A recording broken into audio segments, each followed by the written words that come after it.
Welcome to Let's Talk Passion and Purpose, the podcast where we explore the journeys of creators, leaders, and visionaries who've turned their passions into purpose.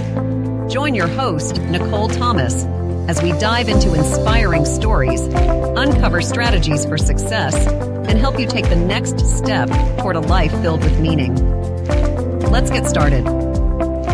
Hey everyone, welcome back to another episode of Let's Talk Passion and Purpose with Nicole Thomas. In this episode, I sit down with the incredibly talented Lori Siebert to talk about her creative journey from early art lessons to building a thriving career in graphic design and art licensing. Lori shares how she balances commercial work with personal projects and how travel and community fuel her most heartfelt creations. She also offers inspiring advice for fellow creatives about finding time for your passion and leading with service and joy. When asked to define her artistic style, Lori Siebert says that she likes to be a bit of a chameleon. Constantly experimenting with different styles and mediums feeds her insatiable curiosity. She has a very whimsical design sense and loves to play with color to give each collection that, and she designs its own unique personality. She started taking private art lessons at the young age of 7 and continued to study art throughout high school.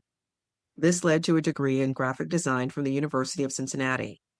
She opened her own design firm just 3 years out of college in 1987, and her firm, Alike Studios, has developed branding and design programs for influential clients such as Target, Bath and Body Works, Nickelodeon, and Universal Studios. Lori began the art licensing arm of her business over 20 years ago and works with several top manufacturers in the gift and home decor industry. Her client lists include Dimdeco, Creative Co-op, Studio M, Lang, and many more. Her licensed products have been sold through many key retailers and small gift shops throughout the United States and Canada. She has been featured in Where Women Create and Where Women Create Business. She is also the co-founder of Art Biz Jam and Art Biz Jam Abundance, which both provide helpful business tips and networking opportunities for women artists. And she hosts and teaches at several creative retreats each year in the U.S., Europe, and Mexico. She's the co-host of the first annual women's conference, which happened in May, called Live Courageously, Rebloom, and she's also the co-host of a podcast focusing on life pivots called Rebloom. Lori, welcome to the show. Oh my gosh, Nicole, it's so good to see you. Why, the same way. So, to get started, can you share how your creative journey began? Well, I've been making art since I was a kid. I started in private art lessons when I was 7 years old. I had won this little contest. I got a second place ribbon, and my mom thought, oh, I think she has some talent. I must have been showing interest in it. So I started taking private art lessons at age 7 and then went on from there and art and making has always been part of my life. Art and making.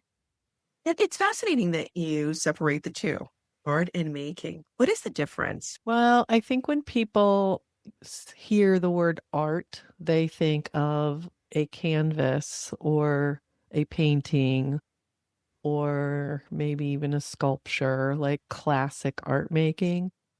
And there's a whole maker community that it could involve any kind. It can be weaving or fiber arts, or it's maybe slightly a little more anchored in craft. But I feel like craft gets a bad rap. That word gets a bad rap a lot because I think things that are made with craftsmanship, they should be celebrated. So that's the way I make the distinction. I don't know if that's correct, but that's just how I think of it. Thank you for clarifying. I can understand the distinction now that you've clarified, because I think this is the first time I've heard the distinction between the two. Right. And I think I consider myself both, because even as a little kid, I was drawing and painting and learning that in private art lessons, but I was the kid that I loved to go to a retail store. And I remember like going through a store once, seeing this really cool candle and the way it was made. It was in glass or something. And I decided I wanted to make something like that, which is a real foreshadowing to what I'm doing now, part of what I'm doing now, which is designing product and licensing my art for product. That's fascinating. What did you major in when you decided to pursue a degree? So, I always was doing different types of art, and I had a great high school art teacher, and I did clay and batik and painting and art and all of it. But when it came time to apply for college, my guidance counselor sort of steered me towards graphic design. And my dad actually worked for a box company and brought me to work with him one day, and I got to spend time with the graphic designer there. So that's the path I took. I went to University of Cincinnati, which was a great program in that it alternated work quarters or work, yeah, it was quarters back then. They do semesters now, but it alternated work with school. So, starting in my second year of college, I was actually working at a design firm, or, I had 3 different co op experiences through school, which is great because a lot of the students at UC went on to have, they had like a 90% job placement record because people had already worked at places and then you got hired to, sometimes, often, by where you co-opt.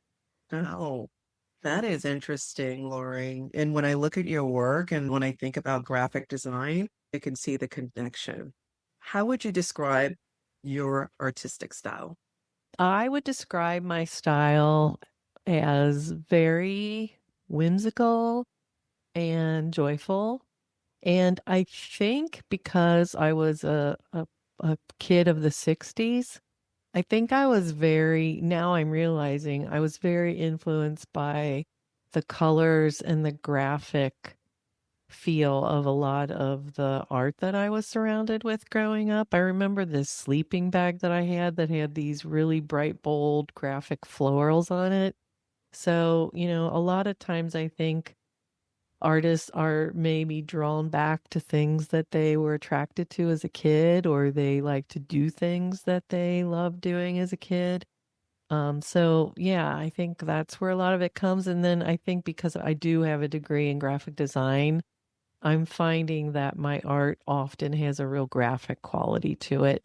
And I also love to incorporate typography, which is another part of being a graphic designer.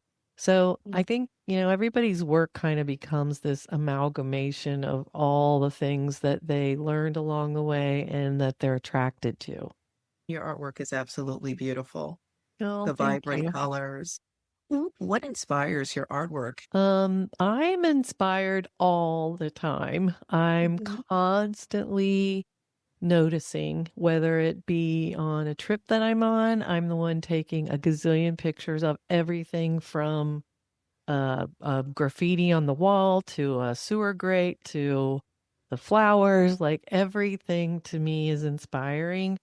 And I also am totally an artist and designer groupie. I'm always doing deep dives into Pinterest and Instagram and magazines, and I love discovering new designers, new artists, and not just typical artists that paint on a canvas. I love discovering all kinds of creative people. That's wonderful. Quite fascinating, actually, that you see inspiration everywhere. Yeah, it's really fun. I just went on a trip with several artist friends, and it's fun when you travel with folks that are like that because all of us, when we're walking down a street, we're all stopping to take pictures of the light on a wall or the way a shadow's hitting something or the color combination. Versus I've traveled with people that maybe don't notice like I do. And I'm always like lagging behind and they're like, come on, Laura, come on, Laura. So I've always been that way, just really, really curious. And that kind of feeds my work. Curiosity feeds your work. I really love that. There's a synergy between your creativity and your curiosity. Yeah, I often say that curiosity is sort of my superpower. because I've just always been a really super curious person. And I think, I'm now in my 60s and I still feel like this childlike wonder and awe at so many things. And I'm grateful for that because it really keeps you fresh and interested and wanting to create new things and finding uniqueness. So yeah, I love the word curiosity because it feeds me. Oh, curiosity. And you mentioned childlike wonder. So your eyes are open to see all the beauty around, but that curiosity, it forces you, and doesn't force you, but encourages you to lean in, to learn more, to explore. Really love it. Absolutely. Yeah, and I see that in my our grandsons now, and it's really fun to, it was that way with our children and now our grandkids. It's fun when you are able to share your curiosity with the next generation and help them to become noticers. And my one grandson, he is incredibly creative already. He's 6 years old and he's totally an inventor, maker. And, I'm in awe of the way he sees the world. It's really fun. And I love being around artists and creative people and just seeing the way they think. That lights me Mhm. up. You've been in the art world for such a long time. Do you feel that art is your purpose? Because I've interviewed other people and I was told that art isn't necessarily their purpose. It's a tool to help them achieve their purpose. Well, I've been really pondering this lately. Um, for a while there, I was worried about posting things that are joyful because there's so much going on in the world right now. And I don't want to be disrespectful to any of that. But I've come to realize that I think encouraging creativity in other people helps them to find joy, to find calm, to find peace. So I believe that that's my purpose. And so when I teach my retreats and I can bring that out in people, that, I'll have some people come along that they'll say, I'm not an artist. And then to watch that moment where they surprise themselves with something they've made, that brings me so much joy. So I believe that joy, creating joy, encouraging creativity, that that is my purpose. It's beautiful, Lori. What do you say to someone who doesn't believe that they're creative, that they're an artist? Well, I believe that everyone is creative. And I Mhm. also believe that creativity can look so many different ways. So I think that creativity is about passion and interest and the willingness to do the work and the practice. Because, when people make that comment, I'm not an artist, I say to them, well, I'm not a saxophone player today, but if I really wanted to learn that and I had the passion, the drive, and the willingness to practice and try, I could become that. And I think there's this misconception that people are either an artist or they're not. And I don't think Agree. that's true. I just don't believe that. I think it really comes down to showing up. And, I know there are times if I'm not drawing or painting on a regular basis, which doesn't happen much these days. I'm pretty much creating every day, but when I'm not, I get rusty. It's just like if you're an athlete and you stop working out for a while, then you go back to it, it takes a while to wind yourself up again. So I really believe creativity lives in everyone. And like creativity for one person might look like, they're an excellent baker, or someone else, they're an excellent gardener. I think it's just that connecting with your heart and your passion and your soul. That's what creativity means to me. Creating, well, connecting. That's powerful. And you mentioned that you create every day. Mm-hmm. How do you show up every day to create, especially in a time such as this? And Well, there's so many distractions. I'm really, really blessed. And I'm in a stage of my journey where a few years ago we sold our studio building of 30 years. We paid off all our debt. I'm not as stressed out about, the licensing business and making sure I'm producing. So I am able to pick the projects that I'm really interested in, and I'm doing something creative every day, and it looks different every day too. Some days I still do a lot of art licensing. So some days I'm creating art for licensing. Another day I'm creating reels to promote one of my retreats. Another day I'm filming it for an online summit. So every day it may look different, but every day I'm being creative in some way. I tell you, that's wonderful. It's so difficult sometimes for people to show up because there's so much happening. Can someone who's a creative be able to express themselves when there's so much around them that may be negative or distracting?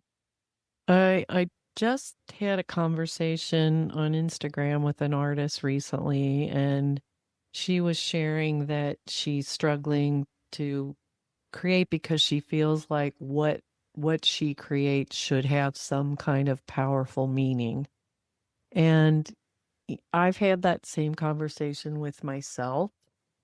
And I had another chat with a friend of mine, and I've heard this from people who comment on my work, that they share with me that when they see a post from me, they might have been having a really, really heavy day, but then they see something that I've posted that's joyful, and it makes them feel more at peace, or gives them calm, or makes them smile.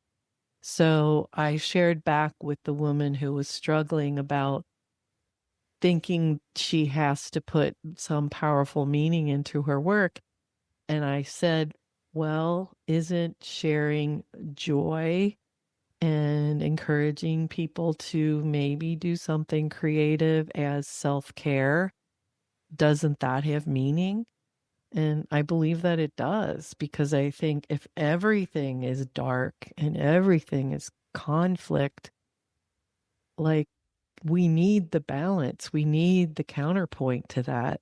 We We do. always need, if everything's dark, you need light. If Mhm. everything's stormy, you need the rainbow. You do. So, I feel like there's meaning in that.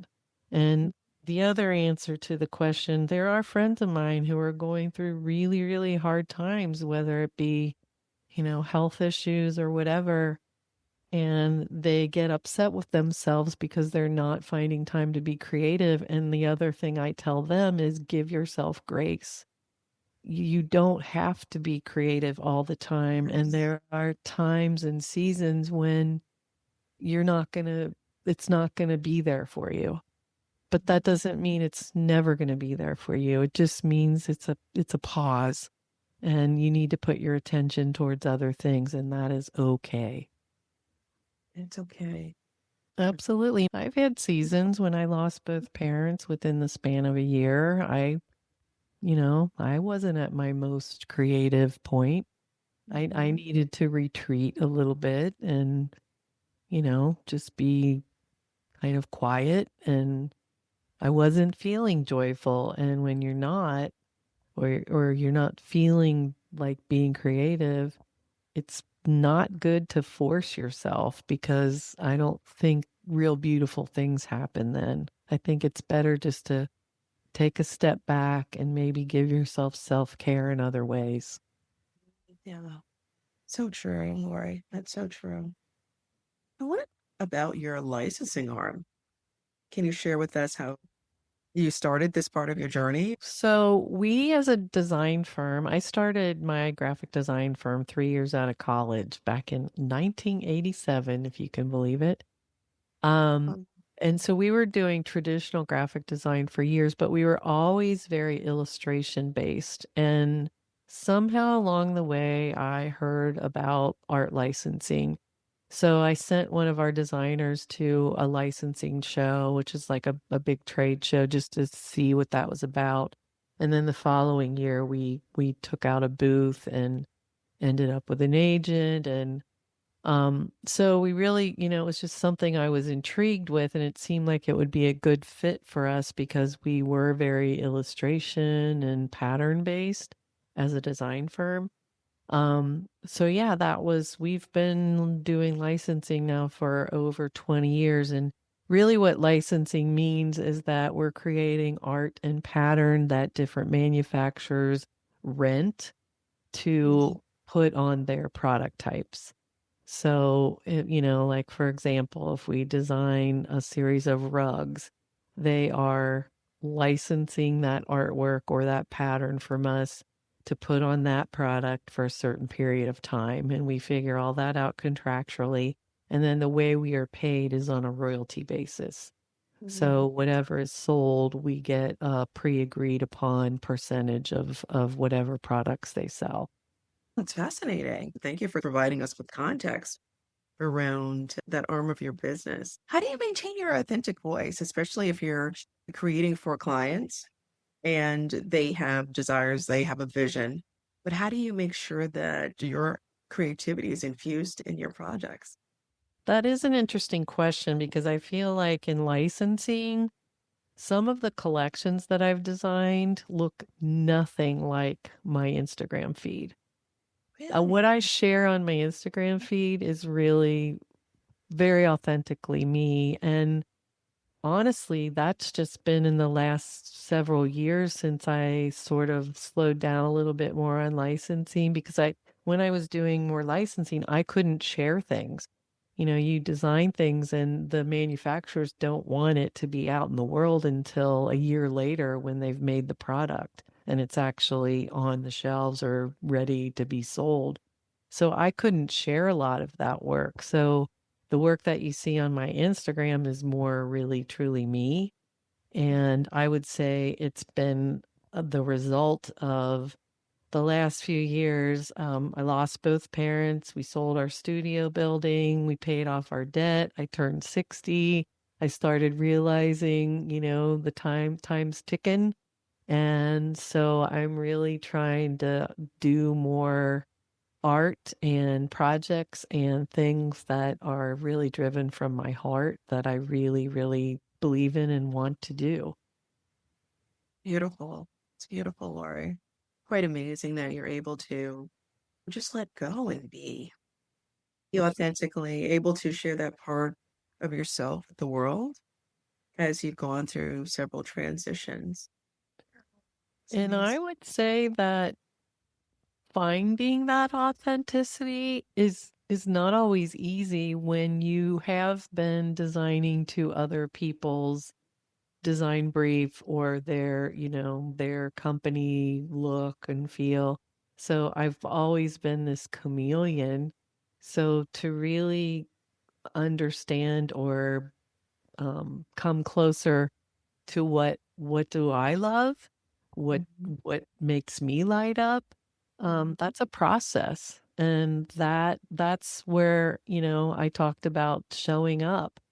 It really is about, every day looking at things that like I'll find something on Instagram or on Pinterest or whatever that I'm just like, oh wow, I love that. And that tells me something about that I'm loving. Why is that? What do I love about it? And then kind of explore that why a little bit. And that's kind of been leading me towards doing more work that's really closer to what I love and not worrying too much about what other people like. Mhm. Rick Rubin writes a book about art, and he talks about how you're creating art for yourself. And I've been creating and designing for so many people for so many years. Designing or creating for yourself is a whole different animal.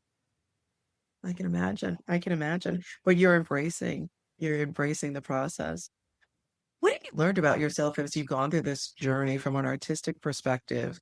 Well, I know that I'm always drawn to playful things and folk art inspired work and color and I try to figure out why those are the things that I'm drawn to. And I don't 100% know why, other than maybe because of the era I grew up in and, the clothing, the patterns, the children's books, the things that informed me. I think that kind of finds its way into my work today. Yeah, it's really nice. Thank you for sharing that. You're the co-host of a podcast called Rebloom. Can you tell us about your podcast and how you got started? So I call myself a reluctant podcaster in that I never thought that I really had the personality to do a podcast because the ones I listen to, the people are really funny and quick and I'm not that, so I thought that's what you had to be. But my friend Jamie Jameson came to me and she asked me to be her podcasting partner. And so I agreed to do it in support of her, really.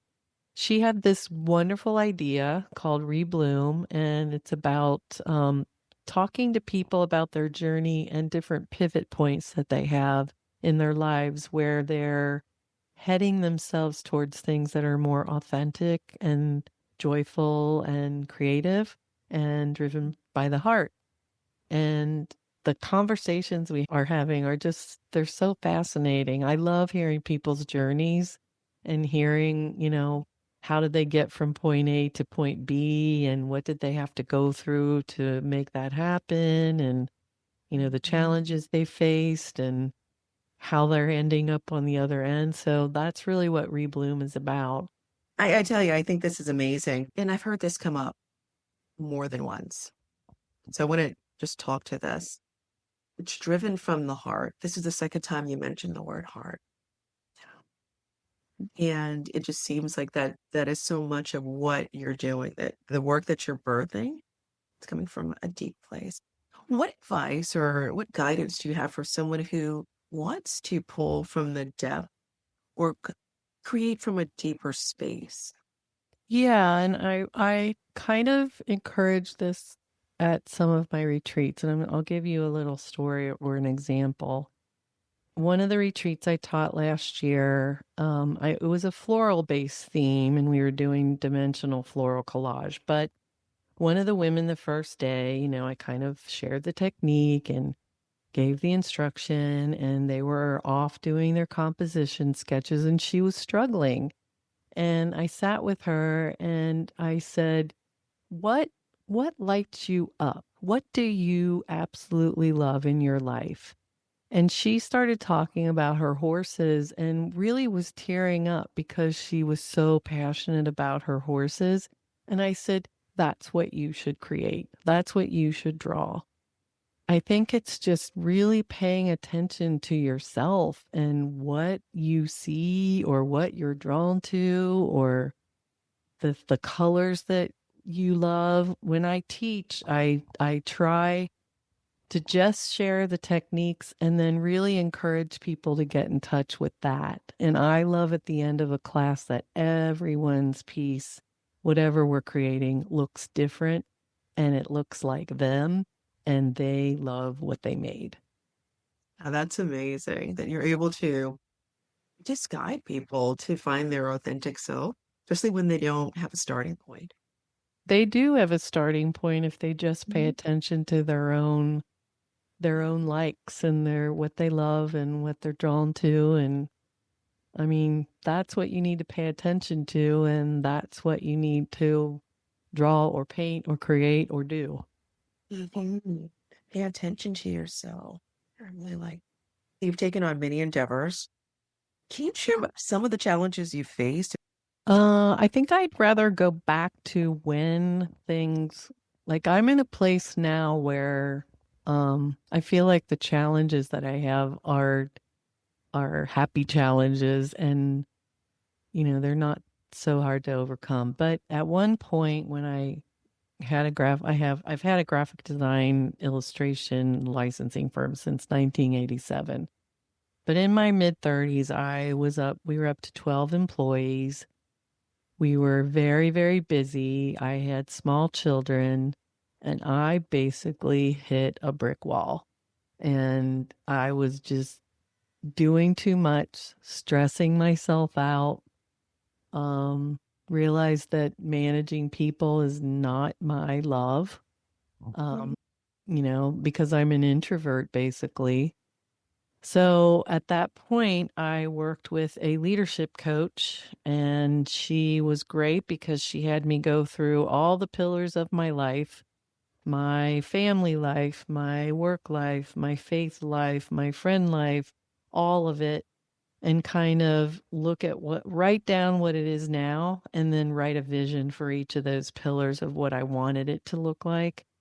And slowly but surely started implementing different things. We scaled back on some of the scaling back naturally happened because we had like 9 people leave within the span of a year.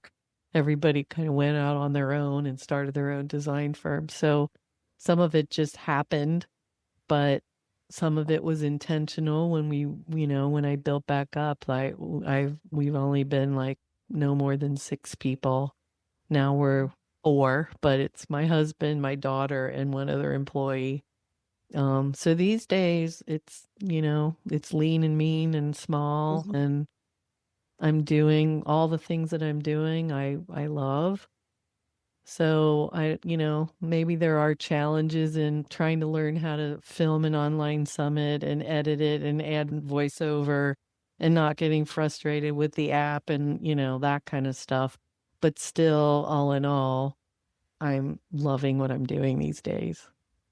That's wonderful. That's wonderful. So we discussed challenges, even though they're not really challenges, because you love everything that you're doing. Well, I always think of challenges as learnings, and like I don't like the word failure or fail because I feel like, along the way I've had things that didn't go the way I thought they should, but I learned a lot from it.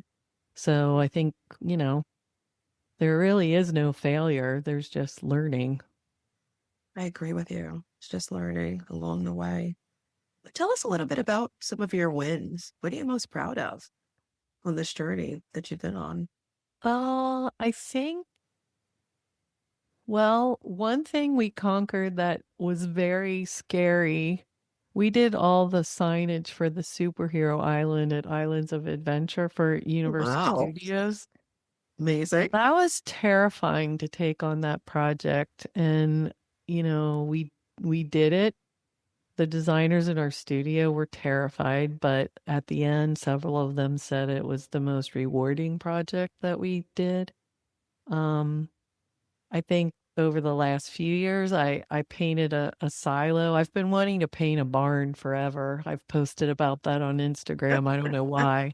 I love barns because I live in barn country and I just love the character of them. So I wanted an art barn in my backyard. But I got to paint a silo and I realized how much I love communal art because a lot of the people came. Actually, the silo I painted is on the property where my Rebloom conference is taking place. Oh, So it was really fun because people from the community, the town of Madison, came over and they helped paint. And I love the idea that it has longevity. So, in our world of sustainability and, being mindful about what you're creating and, there's so much product in the world. I love that that's something that brings joy to people. They can come up and get their picture taken in front of it. And it's more of a community project. So I'm hoping to do more murals.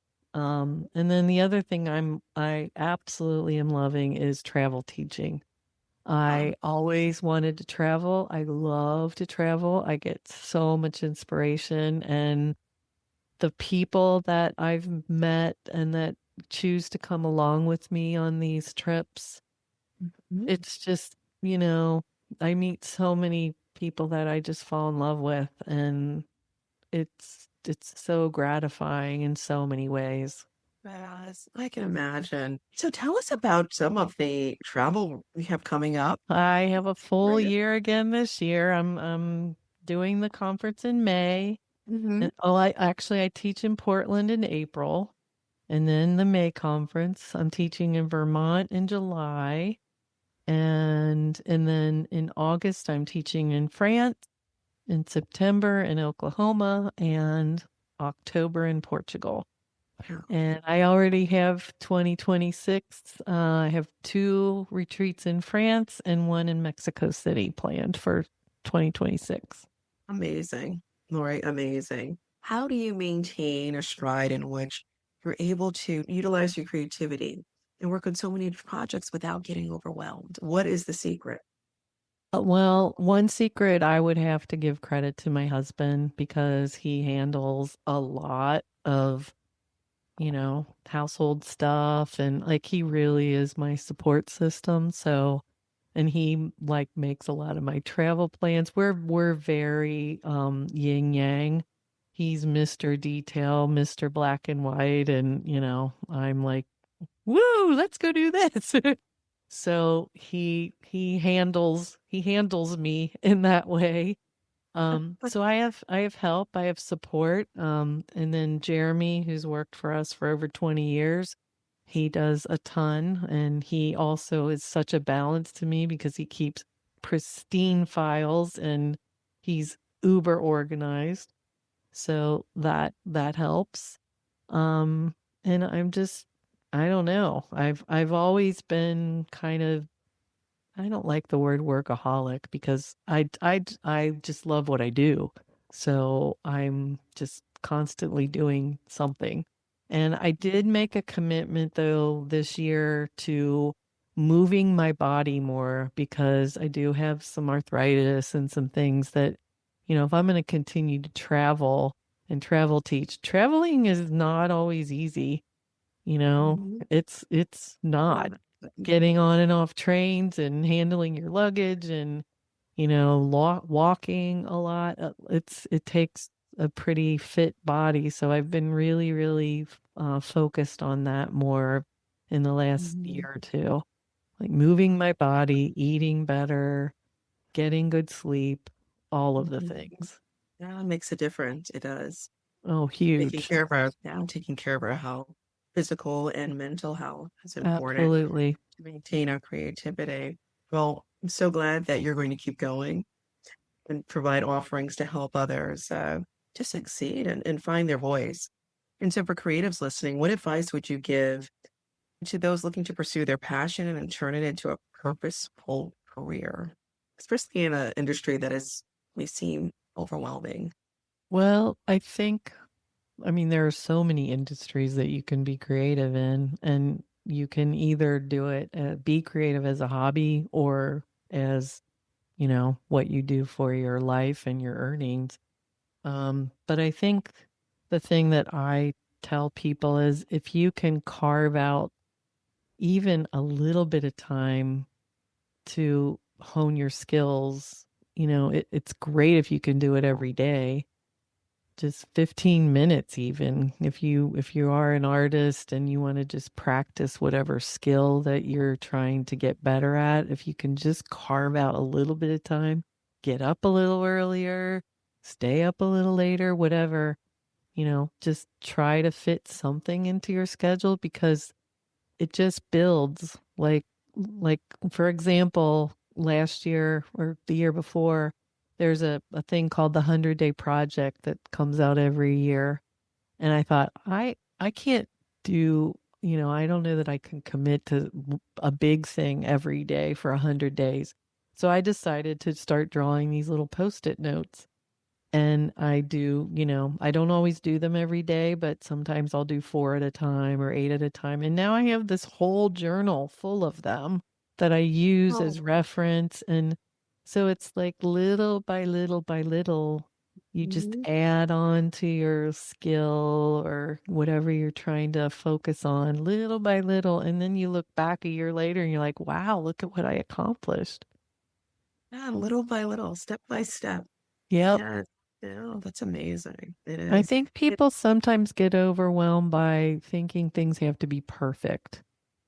Like they'll be fearful that whatever they do isn't going to be great or perfect right out of the gate, and that Mhm. stops people. And like going that's part of the process. Like almost today, every painting I do goes through the messy middle where it's like, oh God, I hate this. And then you just keep at it and then you turn it around and it becomes something that you're really happy with. So yeah, Keep going and keep at it. keep going. Definitely Yeah. keep going. It's important. Sometimes people just give up when they're so close. They're very Oh, close. totally. Can you tell us about what exciting projects you have underway that you're able to share with us? So most of what I have in the works is really focused on the travel teaching and the retreats that I mentioned, but I am still doing licensing. So I'm working on several collections for different manufacturers. And I've also been kind of stepping my toe into more gallery work or fine art based work. And I just got invited by a group of women. They're doing a show in October at a gallery in Cincinnati called ADC, which I love this gallery. I have a relationship with them. And they invited me to be part of the group that's showing. So there's something really drawing me towards the fine art world. I don't want to do it in a big way. I want to do it in, what feels comfortable. But I'm excited about the possibility of that because I feel like the art you create for a gallery or in a fine art world is a little different than what I've been doing as a licensed artist. Mhm. And I can maybe immerse myself in techniques and themes and things that maybe are slightly a little more out there than what I normally do. Okay. Well, that sounds exciting. Sounds very Yeah. exciting. Looking back, if you had a moment to speak with your younger self, what would you tell younger Lori? I would say I was very shy as a kid. And I remember my dad once saying to me, because my sister was very outgoing, and I would get sad because it felt like people were always so drawn to her.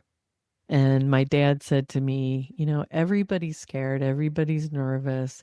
And my sister's just puts herself, she says hello first, and it makes people comfortable. And I've learned that over the years that, I try not to make things like when I do a signing or whatever, the way that I can switch it around where it makes me more comfortable is making it about other people and how I can serve them. So I think, as a kid, I was always so worried about what other people would think about me or afraid to say something that would be wrong or whatever.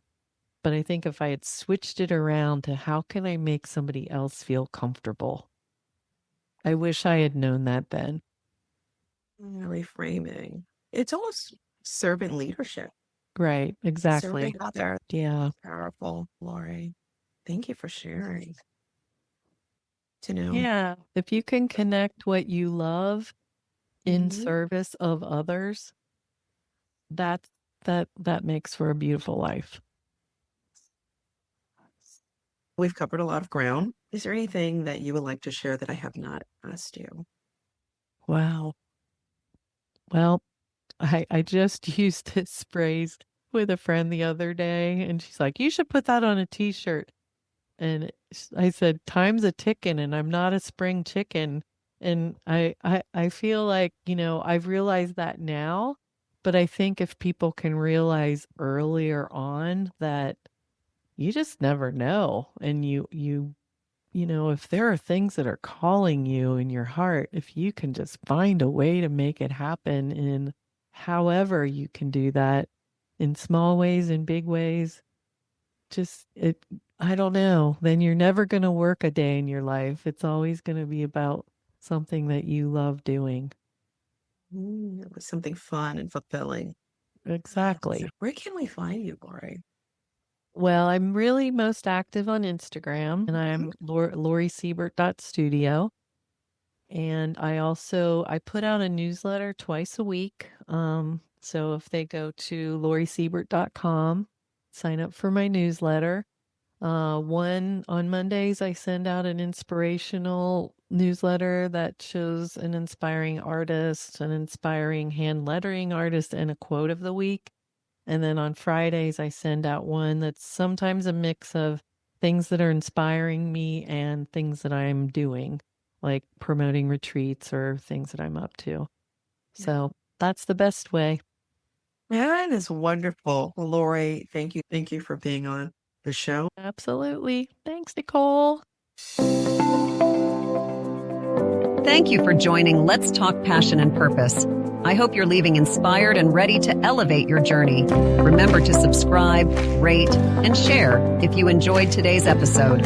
Stay connected, follow your passion, live purposefully, and we'll see you next time.